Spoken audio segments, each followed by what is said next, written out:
Hey, there you are. Come on in.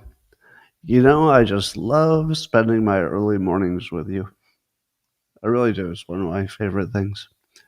The rest of the day will be a downgrade from this experience.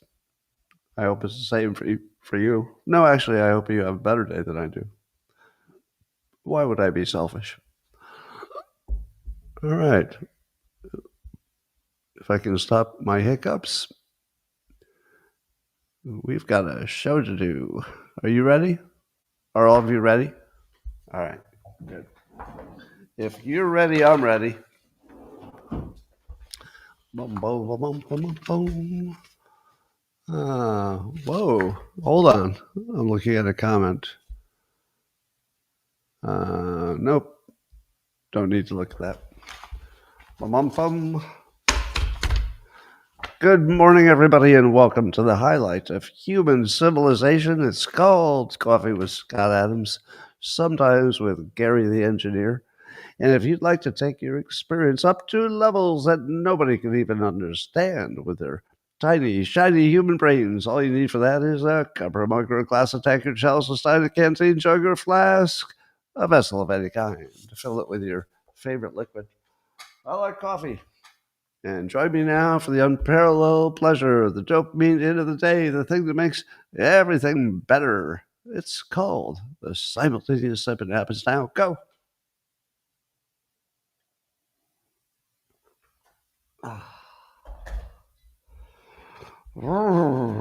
Start my engines. Oh, speaking of that, I watched 2/3 of the new movie F1. Um, I'll finish the rest of it. But if the rest of it is as good as the first part, the first 2/3, it's a really good movie. I'm pretty sure I'm going to recommend it when I'm done, but I'll finish it. Well, I don't know. I'll finish it sometime this week and I'll tell you. Well, after the show today, Owen Gregorian will be hosting, as he usually does on Saturdays, a Spaces event on the X platform, if you've got X. So just look for Owen Gregorian or go to my Twitter feed, X feed, and you'll find it there. The link to it right after the show. So according to Cy Post and Eric Dolan, it turns out that there's a correlation between children who have terrible physical problems and their mental health. So evidence shows that children with chronic physical illness, which is not funny, such as asthma, diabetes, and epilepsy, are at increased risk for developing mental illness. Okay. Now, they could have saved a little bit of time, a little bit of money by just asking me. They would have said, Scott, do you believe that people who have a lifelong physical problem that will make them different from other people and be very inconvenient in their social life and the rest of their life, do I think that that would have an impact on how they feel about things, as in their brain? Yes. Yes. I'll bet you if you if you gave anybody a disease that would affect them their entire rest of their life, yeah, probably it might affect their mental health. And by the way, as I often say, your body is your brain. So if you got a physical problem in your body, you do have a physical problem in your brain because your brain's your body. It all works as one device. All right. Here's another one. Let's see if you can get this one before I do. Side post also, Vladimir Hedra is writing that students whose parents, so young people basically, students whose parents were warmer toward them tend to have better socio-emotional skills. So if your parents were warm toward you, you're more likely to be a warm person with good social skills. Did they really need to study that? Did they? I don't know. But It does seem to be likely that if you have the genetic material of two people who were warm, in other words, they were warm parents, what are the odds that you picked up that gene? Well, pretty good. And then what are the odds that you would imitate adults who are your parents in figuring out how to navigate social situations? Well, 100%. So between the genetic likelihood that you would just inherit, that ability to feel warmth around other people, because keep in mind that's not a learned behavior. If the way you feel around other people is, it lifts you, it makes you feel lighter, you're clearly going to be better at social things in the future. And if other people make you feel like, oh God, when's the other person going to leave? Then you're probably not going to develop the best social skills. Probably. Yeah, you didn't need to study this. Just ask me or any of you. You all would have known that. All right. Americans are having less sex than ever. There's a new study out. And I guess that applies to everybody, young and old, and married or single. They're all having a lot less sex.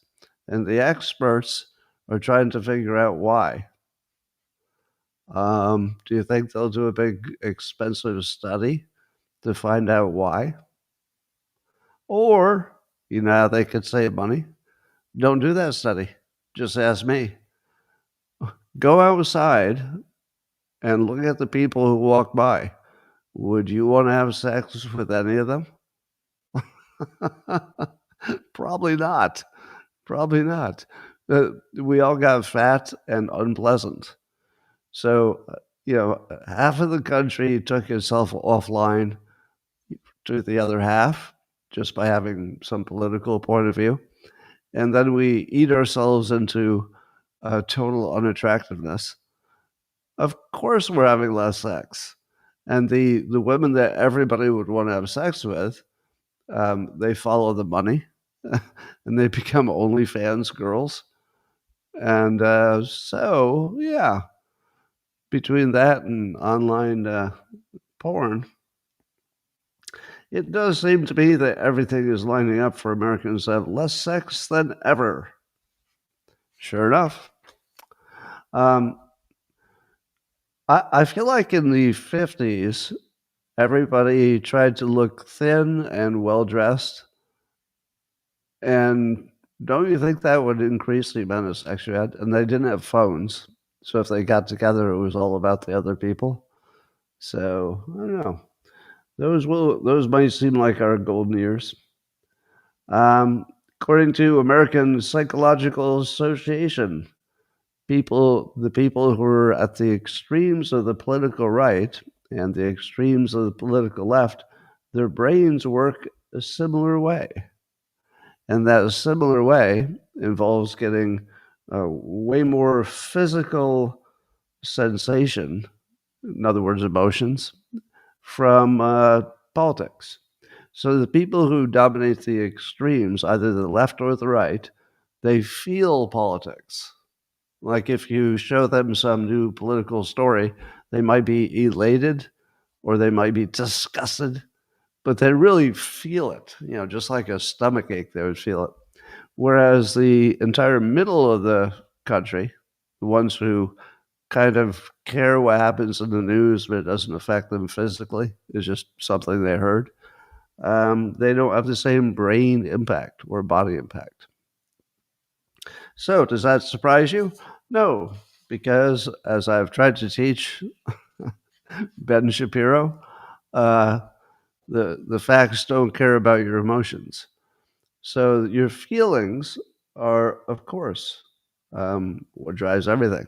So it makes sense that the people who are extremists, either right or left, is because they feel something that's a reward.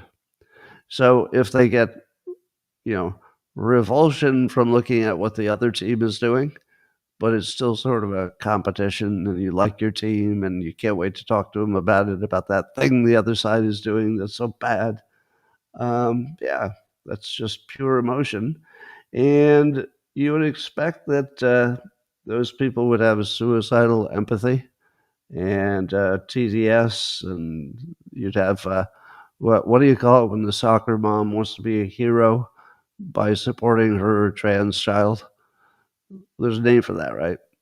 Anyway, so all of those things probably come from the same phenomenon, which is the people who don't have a physical sensation from thinking about politics. They're not doing any of the crazy stuff, so they don't have TDS so much, or those other things. Speaking of TDS, I saw a clip of CNN where Scott Jennings was roasting somebody. Said Jennifer Welch, I guess she's one of the anti-Trumpers that was on the panel, that Abby Phillip show. And she claimed that Trump obviously has dementia, and and one of the ways you know is that he performed oral sex on a microphone. So, can you believe? Um, and I'd have to say that she looked like, just the way she talked and acted, she looked like one of those people who really feel something physically from the news. I mean, she looked like she was having a physical response to just even thinking about Trump. And Scott Jennings said after she was done with her little uh, rant that sounded literally crazy, he just says, if this is the Democratic strategy, congratulations, America. You've already elected Republicans as far as the eye can see. Yeah. If your reason for not liking Trump, the top of the list is that he has dementia because he tried to perform oral sex on a microphone, which, by the way, I do not remember that story, but I suppose anything's possible. But I don't remember the story of him trying to have it out with a microphone.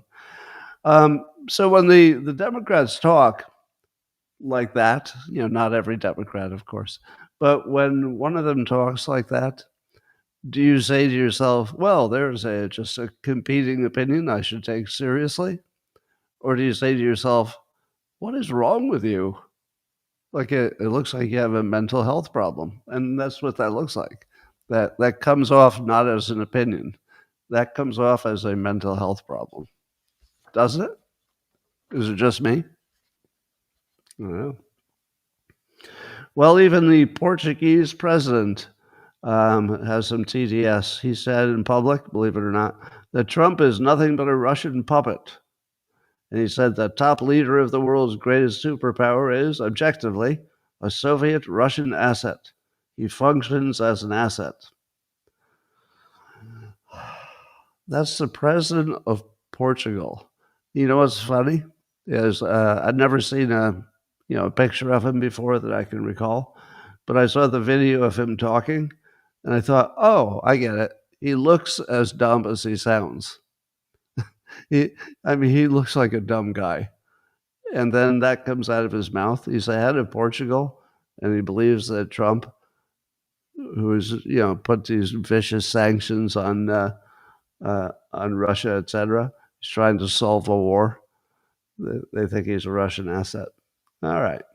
So here's a new theory about Stonehenge. I guess I found one cow's tooth buried at the site. And they analyzed the heck out of that tooth, and then they declared that probably the way the stones got to Stonehenge, which is the big mystery because they're really heavy, and they came from a long ways away, they think. And now they say that cows dragged the rocks to Stonehenge. Now, it makes me wonder, is there anything that cows can't do? They can make a baseball catcher's mitt. They can be our food. They can give us milk. You could ride a cow if you needed to. They could be a pet. Terrible pet. Terrible pet. But they can do so many things, but apparently they can build Stonehenge. Personally, my theory is that the cows also built the pyramids. I can't prove it, But when I look at them, I think, well, that looks like some cow work right there. I used to work on my uncle's farm. He had a dairy farm, and so I know cows. I mean, I know how they think, and I feel like they could have built a pyramid. I don't know. So, online influencer, I guess that's what you would call him, or researcher, Ian Carroll, if you've seen his material. Very entertaining. I'm never in a position to know when he's right and when he's not, but he has some fascinating research he does on a lot of stuff. But apparently, the government, the Trump administration, has now released 100,000 emails relative to the Epstein situation. And the 100,000 emails um, just what? 100,000 emails that I think that was just the number of emails with Ehud Barak, the ex prime minister of Israel. Well, I don't know. It doesn't seem like they would have done 100,000 messages back and forth. But there were 100,000 emails, and some number of them were about back and forth with Ehud Barak. So I think Ian's leaning toward the hypothesis that Epstein was definitely a Mossad or Israeli asset of some kind. I find it difficult to imagine that if his relationship with Ehud Barak was that close, it's hard to imagine that he didn't have some kind of working relationship. But there are now several, let's say movies on one screen about Epstein. So one of the movies would be this. He's an Israeli asset, and that explains everything. And he's a blackmailer. That's a popular one. Another one would be maybe let's call it the Mike Benz hypothesis that Epstein might have been an expert at moving large amounts of money around in ways that can be concealed, and that made him a valuable person to all these high level people. And it was mostly just him and maybe a few people he pulled into it that were doing the sexual stuff. So that's one possibility. Or to say it differently, that the sexual improprieties were not related to his business model. So that would be another way to say it. They exist, but it's not part of his money making operation.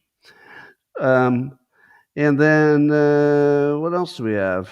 Um, yeah, and then the other would be that he wasn't doing anything illegal, but maybe he had one or two billionaires who found him valuable and paid him large amounts of money, or I don't know. So there's some sort of a partial third movie there where he's not as guilty except for the sexual stuff that I would say obviously he was guilty of.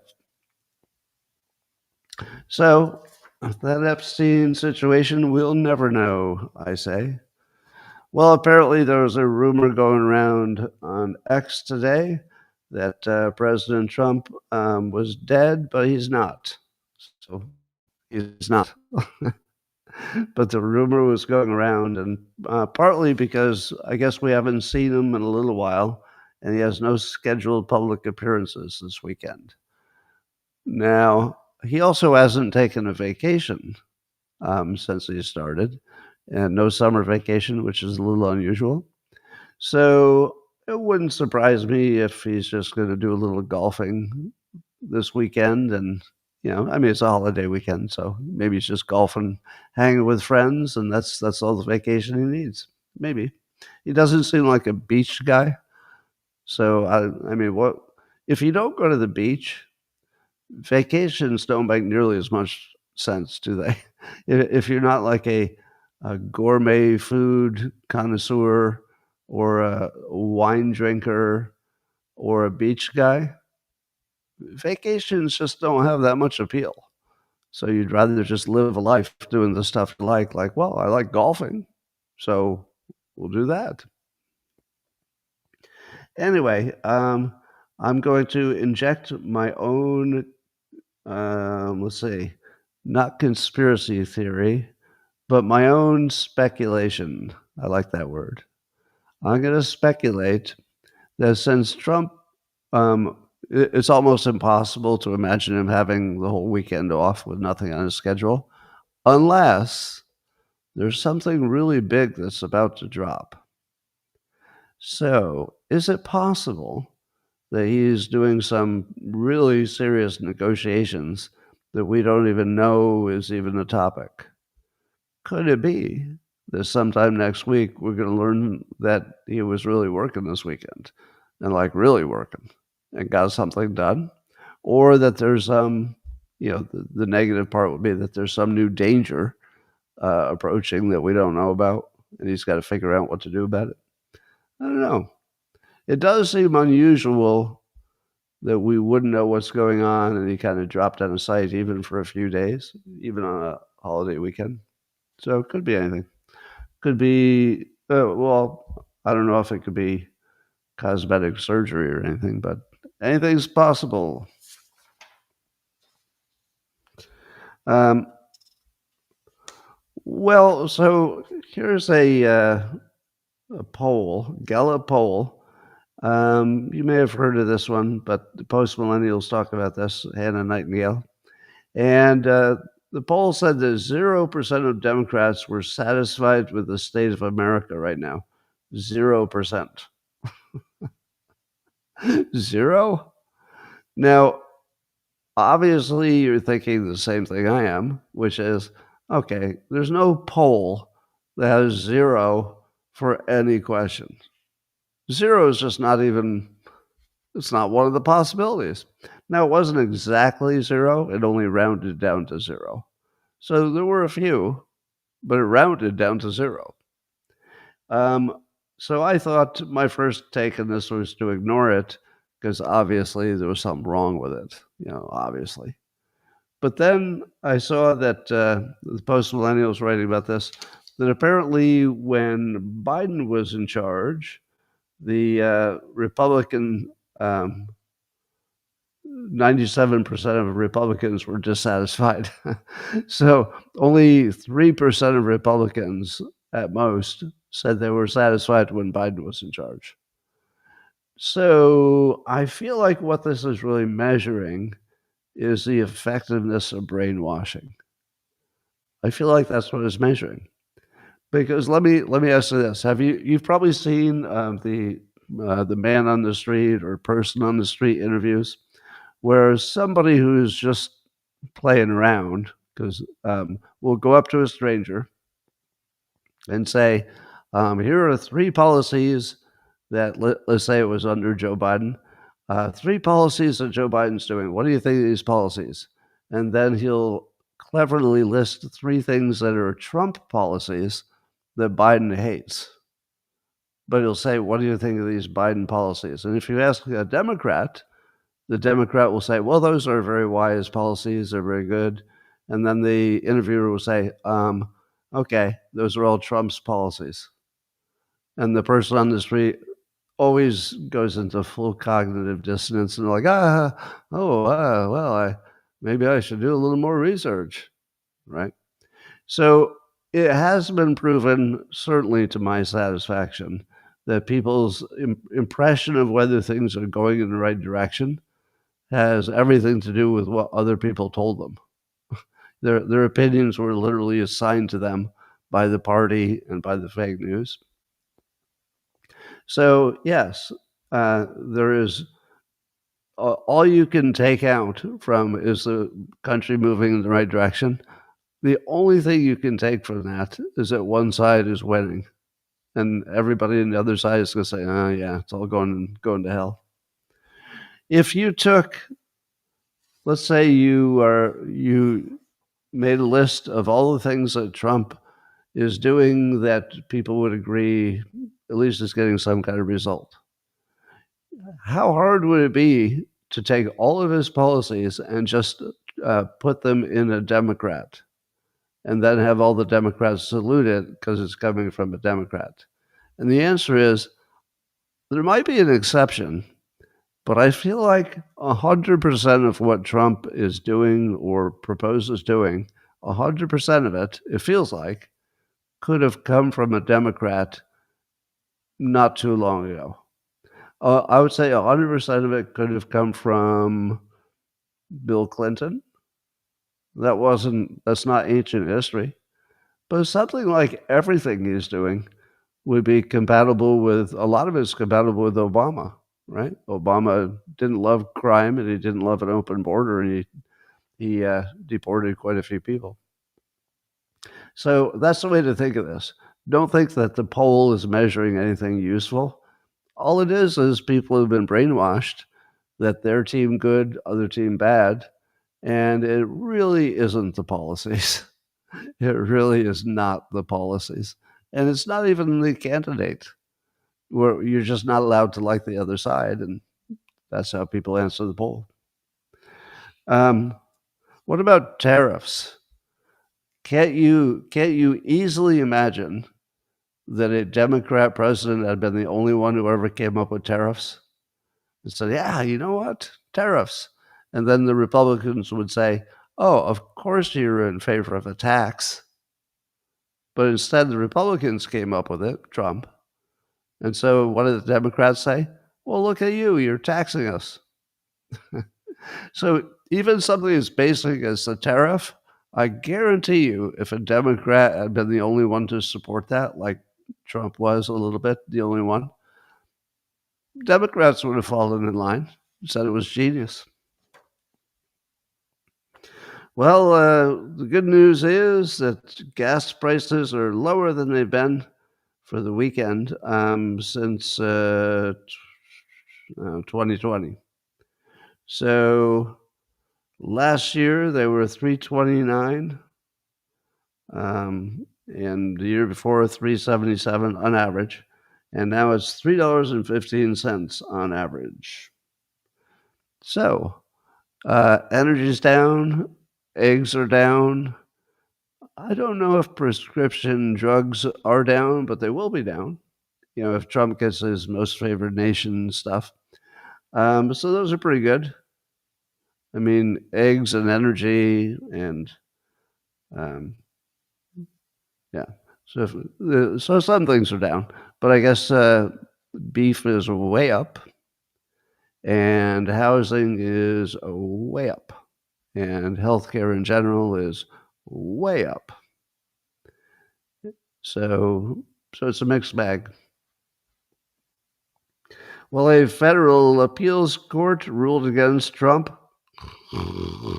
Sorry, I fell asleep because it seems like every single freaking day there's another story about an appeals court who tried to block Trump from doing what Trump wants to do. Now, specifically, the judge said that Trump's tariffs are unlawful, but not every tariff, but only the tariffs that were put in place after Trump had what did he do? He declared an emergency power. So there's a 1977 Emergency Powers Act, and so he said these other countries are ripping us off, and so it's an emergency. Now, is that an emergency that you don't have trade deals that you like? Well, that's a little bit of a stretch. But that's what he used. He said it was an emergency. And then the appeals court said, that's no emergency. So you don't have the power to do that. Attorney General Pam Bondi said, yes, we do, because he said it was a national emergency and we have that power. And I saw Tom Fedden did an analysis of the the actual language of what Trump's allowed to do. And there was a pretty good argument there. Pretty good argument that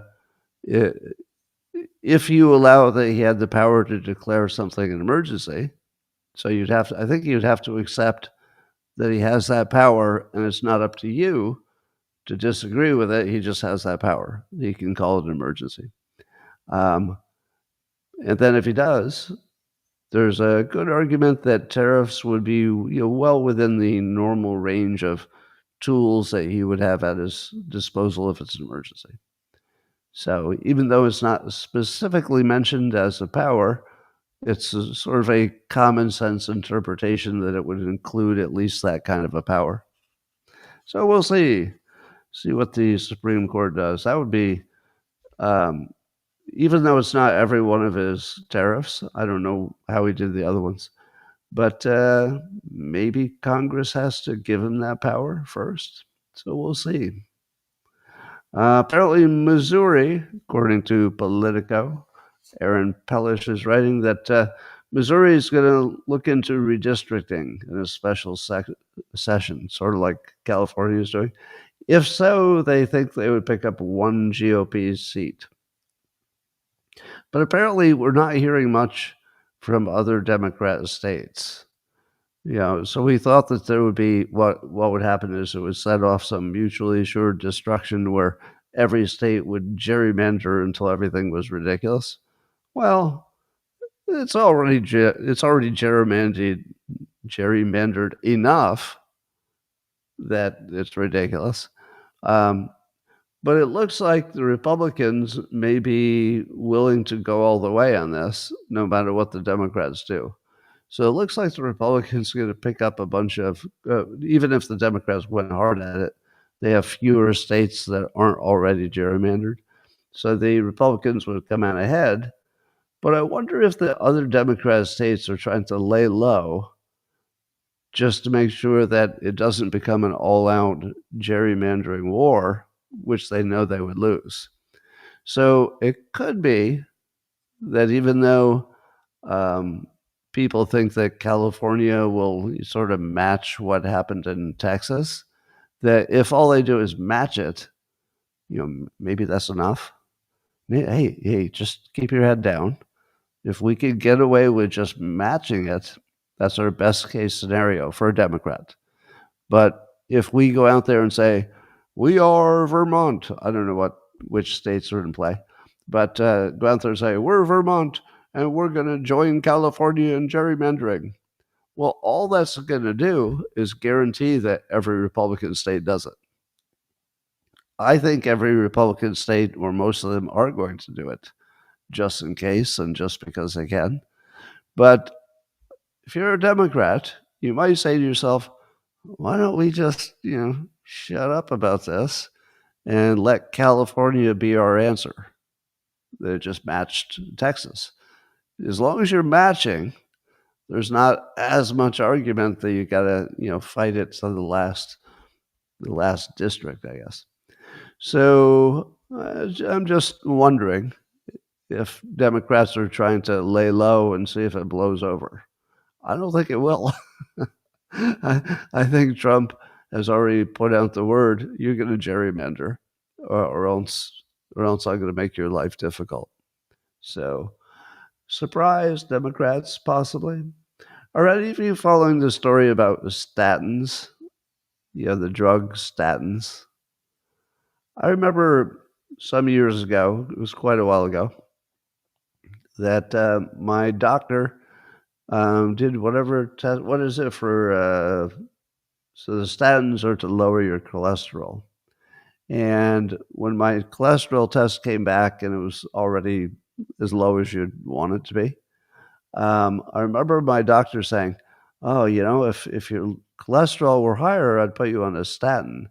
And then he told me that the studies were so positive for statins in unrelated areas that he said that if he could, he would put every one of his patients on statins, even if they didn't have any cholesterol problem, because he said it was just so good. I mean, it was just so good for your health in just so many different ways, and the science was so clear that he would just put everybody on statins if it were up to him. Now, time goes by. And the current thinking, and I don't know what's real. All right. So I just know what I see on social media. So I can't claim to know that any of this is true. But people are saying really, really bad things about statins. I don't know if you've noticed.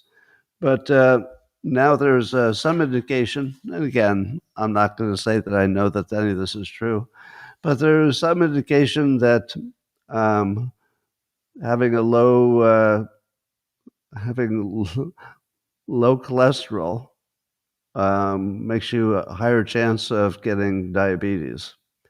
So we got 92 million people on statins, um, and many of them don't even have any heart disease. They're just told their cholesterol is too high.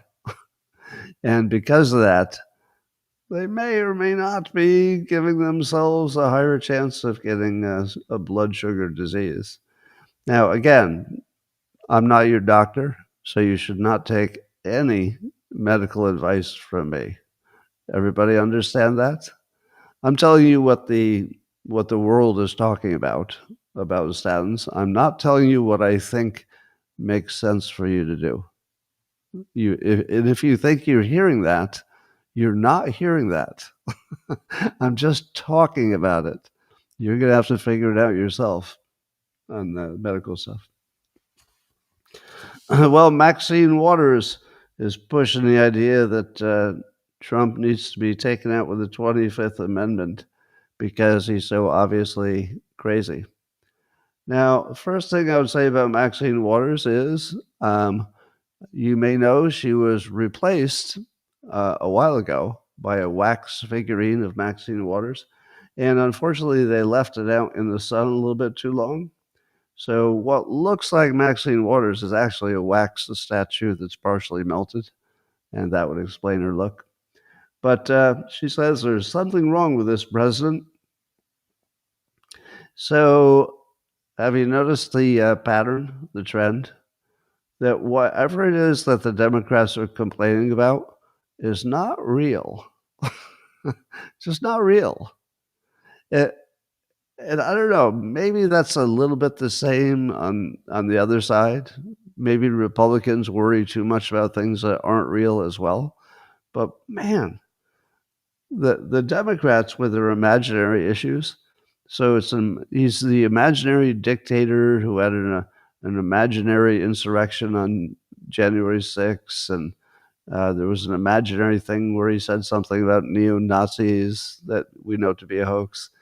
It's all imaginary, just and that he's doing it just for his own enrichment and all of it. And women and men can never mind.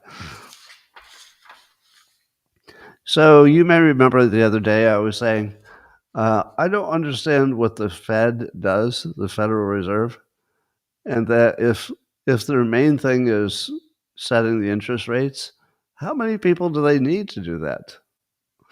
It feels to me they probably just have some model, or they sit around a meeting and say, "What do you think?" But why does it take like thousands of employees? Now they do a few other things, but I saw a video by Chamath from the All In Pod. He's like Madonna or any of the one name only kind of people like Naval. he's a one name guy because his last name's hard to pronounce. So Chamath was saying, what does the Fed actually do in 2025? And because he's a lot smarter than I am, I felt really good because I thought, oh, because when you go in public, when you do what I do, you say a lot of opinions in public. It's a little bit risky to say, I can't figure out what the Federal Reserve does. What do they even do? Because it makes you look like a dope, right? So when somebody who's, certifiably a lot smarter than almost everybody, like Chamath says, what does the Fed actually do? I feel, maybe I was sort of on the right track there a little bit. But they're the lender of last resort. I think Chamath said they'd rather see the Treasury do that. They set monetary policy. They regulate banks. That probably takes a lot of people. And they're a clearinghouse for payments, but it feels like that needs to be updated. So, yeah, it doesn't seem, as Chamath pointed out, the Federal Reserve gets together once a month or something, while there's $130 trillion flying around the world, and they only get together once a month. Doesn't that feel like it's just something from the past? I suspect if you looked at all the activities they do around just setting interest rates, that you could get rid of all of it. And you could just put people in the room and say, well, what do you think? Well, I don't know. That jobs report looked a little weak. It just doesn't feel like necessarily they need to exist. Maybe their functions need to be just sourced out to other places. Well, China has a new source of power that is kind of fascinating. So it looks like it's a dirigible, a lighter than air, gas balloon kind of thing, but it's shaped like I want to say, man's sex toy. Yeah, and that it's let's see, how do I describe this? It's a hollow tube, and the tube part is where the gas is. So it's like a thick, pillowy tube, and in the center is a wind turbine. Because once you get into the stratosphere, apparently, the wind is always blowing and a lot harder than it blows on Earth. So one of the problems of wind energy is you can't depend on it. But if you put this thing up in the stratosphere and it just sort of stays there because it's full of gas, um, the wind will never stop, and it will be way stronger than on Earth. So you can generate actually some serious electricity up there. Now the hard part will be getting it down to Earth. So the two possibilities, they haven't worked it out yet. One would be that they charge a battery up there, and then I guess it has to come down every night and discharge the battery. That doesn't seem like it would work because the battery would be too heavy. And the other possibility is there are some technologies for beaming things down wirelessly. So microwave, I think. I don't know how hard it would be to hit that target on Earth with your microwave while you're up there in the wind. So maybe there's no way to get that energy down, but it's kind of a cool idea. Well, as you know, the DNC had their little meeting recently, summer meeting, and they opened it up with a stolen land acknowledgement. That's where you say, I'm sorry that the Native Americans used to own this land and the evil white people, mostly men, stole it from them. But we acknowledge that we stole it from them. Now, if you're trying to rebuild a broken Democrat Party that is collapsing in every possible way you can collapse, do you think that opening up your meeting by acknowledging that you're thieves and you stole some land and you're not going to give it back, do you feel like that's the best way to, scrub up your brand so that people are like, yeah, hell yeah, I want to be part of the thieves who say to your face that we stole your land and we're not giving it back? Yeah, I feel like I'm on that team. Well, I just love Democrat strategist James Carville. On one hand, he's full of TDS and he seems batshit crazy. On the other hand, he's still their smartest guy. He's a little bit batshit crazy, a little bit TDS, but he's still their best guy. And when he gives them advice, I laugh when they don't take it. And he was talking about that land acknowledgement. He goes, "Why bring it up during an election?" It's funnier if you say it in James Carville's voice. If you say it in my voice, it's not that funny. Why bring it up during an election? See, nothing. It just sits there like a desiccated turd. But now I'm going to say the same sentence in James Carville talk, and watch how much better this is. Why bring it up during an election? It's a lot funnier if you scream it in Carville. Yep, we're land stealers and we're not giving it back. We're Democrats. So my feed on X is full of companies that make some kind of a video generation AI app. And look at this 10-second video I did. And one of them's up to about 2 minutes, I guess. Um, but I feel like I want to jump into that space and say, hey, I'm a creator. I'll just use his new AI tools and watch the movies I will make. And then I see that they're all limited to this like few seconds.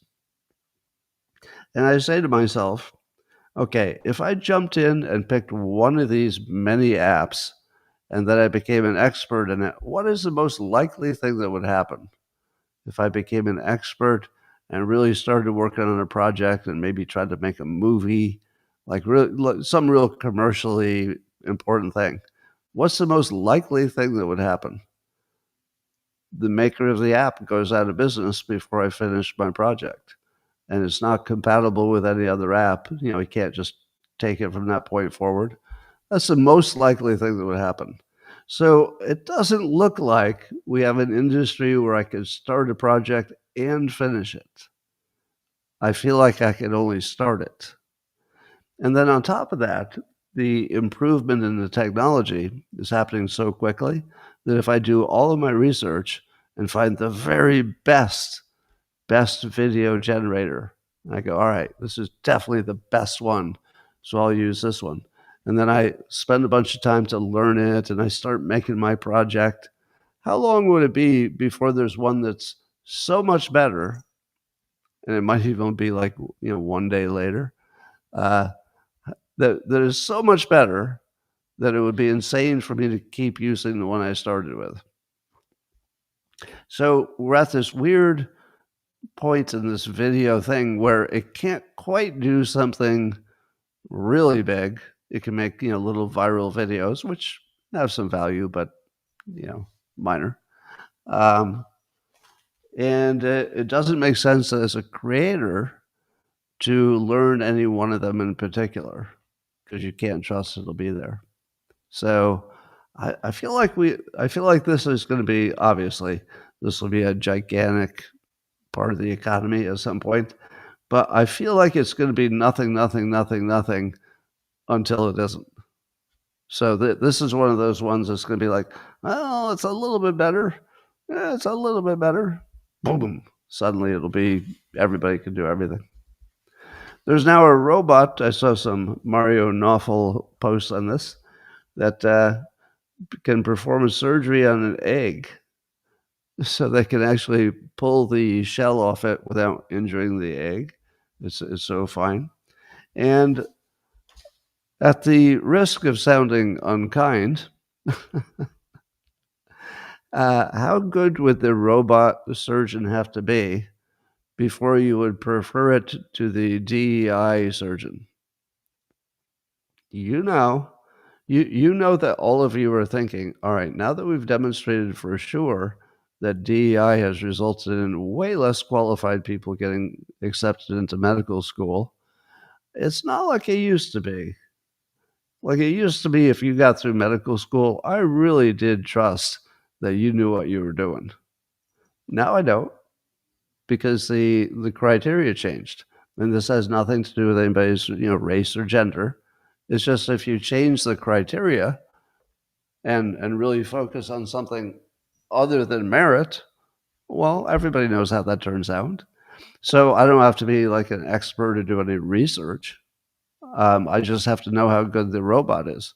And when the robot gets to the point where they say, this is definitely better than people, and we're probably right on the cusp of saying that it's better than people, then why would you ever go with a human again?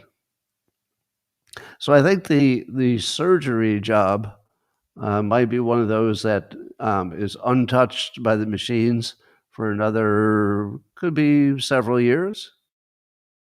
Then there's going to be a point, sort of like self-driving cars. They'll be like, oh, well, they're not really making much of a dent, but then suddenly it'll be nothing but self-driving cars. It's going to be nothing but robot surgeons, because, once they're just way better than humans, why? Why would you ever use a human? It wouldn't make any sense at all. And certainly the robot would have a better chance of damaging less stuff around the operation than a human would. So, well, apparently there's a big meeting coming up, maybe today or real soon, with President Xi of China and Putin and Kim Jong Un. And it's the first time that the three of them are going to share a stage together. I guess it's China's got a military parade, and that was the reason for inviting them. And here's my humorous take on that. I think all three of them hate the other. I feel like they hate each other. What do you think? Do you think that when they get together, Xi and Putin and Kim, that they're like, "Ah, my bud, bro," and that they just really like each other? I think Kim probably feels like they control him too much. They have too much influence on him. So he probably hates them both because they're like undue influence on him. But, he has to get along with them, so he'll pretend. Putin probably hates President Xi for the same reason. President Xi probably hates Putin for the same reason. I think they hate each other. I don't know. They'll pretend they don't. So the White House, according to Fox News, say that the crackdown in D.C., where the federal government's surged in some troops, they've made almost 1,400 arrests. 12 known gang members are arrested, 5 missing children rescued, 140 firearms seized, and 50 homeless camps cleared. It's pretty good. That's pretty darn good. Trump is winning so hard on crime. It's just wonderful to see. Yeah. So we'll see, but he's winning hard. Here are some things the government has decided to spend less money on lately. And, I told you that the thing that Trump and Elon Musk especially brought to the government is competition to see who can cut the most. I feel like before their incentive was to spend the most because whoever could, control the most budget and, get the most stuff done would look the best. But somehow now looking the best means can you cut the budget in your area?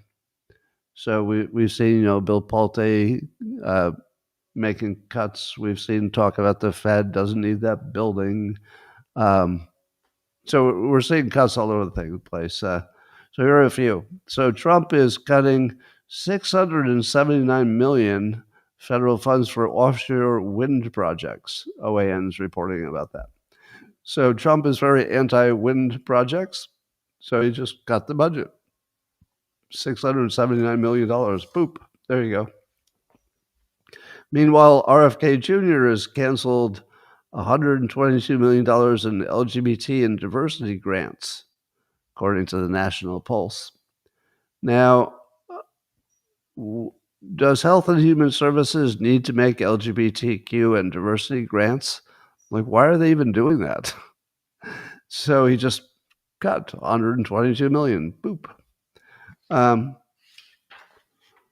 then Kristi Noem canceled thousands of FEMA contracts after DOGE found that a lot of it was waste. OAN is reporting on this too. So how much? Let's see. She got $10 million for that, $3 million for that, 1.6 for that. So a bunch of millions. The Daily Caller is reporting on that as well. So it feels to me like like Congress could have made a budget by just taking the current budget and telling everybody to cut 10% and just calling it a day, or whatever percent they needed to cut to get it to balance. But the level of I won't call it necessarily waste, but things you didn't absolutely have to spend money on is crazy. And so my Mike Benz has totally Benz pilled me, and now I'm seeing things through his frame. And the one thing that seems obvious is that you can only get rich by robbing the government. Now, you might be a big tech company that's working with the CIA, and then the CIA says, well, we'll make sure that you make billions of dollars because you're playing well with us. That would be robbing the government. Sorry, my cat is ripping up my legs right now as I'm trying to talk. Come on, Gary. Come here. I gotta take care of this. Otherwise, I'll need band-aids. Which one are you? All right, it's Gary. It's Gary, of course. Gary. All right, Gary's on my lap now. So let me finish the Ben's pilled view of the government. So it seems to me that you're either a big company who uses the government to open a market for you or something. But the big companies are ripping off the government directly and indirectly. And then all these charities and NGOs appear to be nothing but ways to rip off the government. And it looks like there are just the thousands of, essentially criminal enterprises in which people are ripping off the government successfully. You saw the news about the big ring of people ripping off, was it Medicaid or something, like $500 million or something. I feel like every single one of our budgets in the government, somebody's figured out how to rob it. And that, when I look at that $2 trillion a year in excess, the deficit, I really wonder if 100% of that is theft. Legalized theft, but basically big companies and entities figuring out how to drain the government without giving enough in return back. That's what it feels like. Allegedly, I don't believe this story, but allegedly China has developed a nuclear battery that's only the size of a coin that can run for 50 years without recharging. So it could run your cell phone for 50 years. Do you believe that there is a commercial grade nuclear battery and that people will just put it in their phone? How do you throw it away? How do you get rid of your, like, doesn't it seem like that's not really something that could ever work, the nuclear battery? You say it's true? Well, here's what I believe is true. I believe it works in a lab. I believe that they can demonstrate that it makes power. But do you think that the real commercial world is ready for a nuclear battery that everybody has in their pocket? I mean, it will just be psychologically too scary.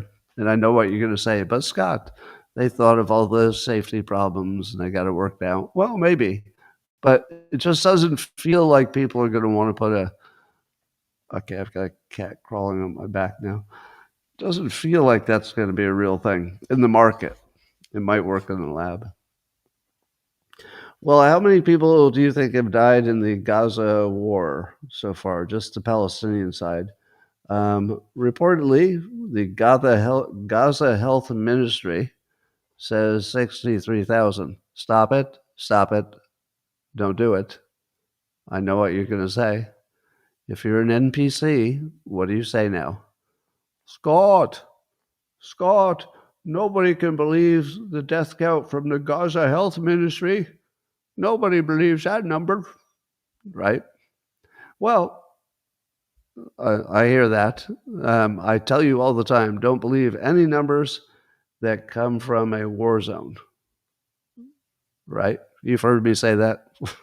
So you all know that I understand that you can't believe any number that comes from a war zone. The exception being the Holocaust, of course, that those numbers are exact. But that's the only one. The only one. I learned that from the ADL. But every other number that comes from a war zone is a suspect. So I went to Grok and I wondered, again, not that I'll know the right answer, but I wondered how Grok handles it. And I was surprised. So, according to Grok, um, the Israeli intelligence services and the Israeli military basically trust that number. But the politicians in Israel say you can't trust that number. It's coming from the Gaza Health Ministry. Is that true? Did Grok get that right? Is it true that within Israel, the military says, yeah, that's about right. We trust that number. And but the politicians are saying, oh, no, it's nowhere near that. I don't know. So apparently there have been other estimates beyond the Gaza Health Ministry, and they're actually, in one case, higher. One estimate is 70,000. Now, is that reliable? No. I mean, somebody just had a different method for calculating. But there is the thought that the Gaza Health Ministry number does not include any bodies that haven't been discovered. You know, so how many are in tunnels that have been collapsed? We don't know. Do we? Would the people who worked in those tunnels say, we lost George in the tunnel? None of them are named George. But is somebody reporting all the ones lost in the tunnels? So somewhere in that 60 to 70,000 dead, most of them are civilians. And I would like to hearken back to the early days of that conflict. Do you remember people yelling at me for suggesting that the death count might go kind of high? And all the people who thought they knew everything about everything said, Scott, you fool. Don't you know these will be precision strikes? And probably the whole thing will probably be done in 2 weeks. And yeah, I'd be surprised if the death count goes over, I don't know, 10,000. And do you remember me saying, I don't know that it's going to be short. I don't think the death count's going to stay that low. Well, here we are. Now, I remind you that my opinion on Israel, and this is the way you should treat it too, is why would I have an opinion? Why would I have an opinion? I have an opinion about America. And if this were an American conflict, primarily, I would say, people like me who are public figures were part of the figuring out how to get it right. So I would feel an obligation as an American to definitely have an opinion and definitely tell you what it was. But if you're observing another country, the only filter that makes sense is their own self-interest, their national self-interest. So if I look at Israel, I ask this question: is Israel acting in a way that is probably, everything's just risk, so probably, are they acting in a way that's probably in the long-term best interest of Israel as a country? And I think the answer is yes. Not that you like it, or not that I like it, and it certainly doesn't matter what you and I think about the ethical and moral nature of anything that's happening there. Just, it's not our business. If the United States were in that situation, would we be acting similarly? Well, I could argue that maybe we have been in that situation, and maybe we did act similarly, meaning that we acted in our national best interest, even though it was really, really not good for, let's say, the Native Americans, just to pick one example. Yes, countries act aggressively in their own national self-interest. Israel is really good at it. Doesn't mean they get everything right, because that's not an option, but they're really good at it. And I also say, if the Hamas and the Palestinians had full power, or maybe even as much power as Israel has, what would that look like? Well, I think it would look like the reverse, that the Jews living in the area would be, in danger all the time, more danger than they're already in, and it would probably look like the reverse. So it's not up to me to put a judgment on any of this stuff. If it were Americans, I would definitely put a judgment on it because that's the team I play for. But if I'm just watching, I'm not judging them morally or ethically. I'm just saying they have one job to do what's in their own country's best interest. Are they doing that? Kind of looks like it. It looks like Israel's getting bigger because they're going to own Gaza and they didn't own it before. So, in 100 years, if you come back, will it look like Israel taking complete control of Gaza was a good idea? Probably. And they might even treat Netanyahu as like a national hero because he expanded the size of Israel. Yeah, they're doing a really good job of pursuing their own self-interest, which doesn't mean it's in our interest, doesn't mean it's in my interest, but it's also none of my business except for what we're paying. So I do separate the question of, financial support, but I also think that's more complicated than we make it. We think it's simple. Hey, don't give your money to anybody. But probably we're getting something out of it. I don't think any of us know the full situation of what we're getting out of it, other than our weapons makers are using that money that we give to Israel. Israel uses some portion of it to buy our weapons. So some of it comes back, but not to the taxpayers directly. Anyway, that's my view. And I get tired of the people who are arguing morality and ethics. Nobody thinks it's moral or ethical to kill a bunch of children and 60,000 civilians. And think about the ones that their lives have been permanently ruined, either by injury or economic, desperation. No, there's no way you can, rationalize it. You just have to say people operate in their self-interest. All right. That is all I had to say. As I mentioned before, after the show, which is right now, Owen Gregorian will be hosting a Spaces. So go to X and look for Owen Gregorian. Just search for him. He'll pop right up. And then you click on the Spaces prompt. But I will also be talking to the beloved subscribers on Locals just for a minute or two while Owen gets set up. And the rest of you, thanks for coming. Hope you come back tomorrow. All right. Oh, wow. I've got more viewers on. Oh, no. I'm looking at the viewer numbers. I don't think you see them, so I'll tell you. It looks like YouTube is 3.6 thousand. Local 716 people, and Rumble 1.1 thousand watching it live. Then usually X might be, I don't know, eventually it'll be 30,000 people. All right, everybody. I'll see you tomorrow unless you're a beloved local subscriber. In that case, I'll see you in half a minute.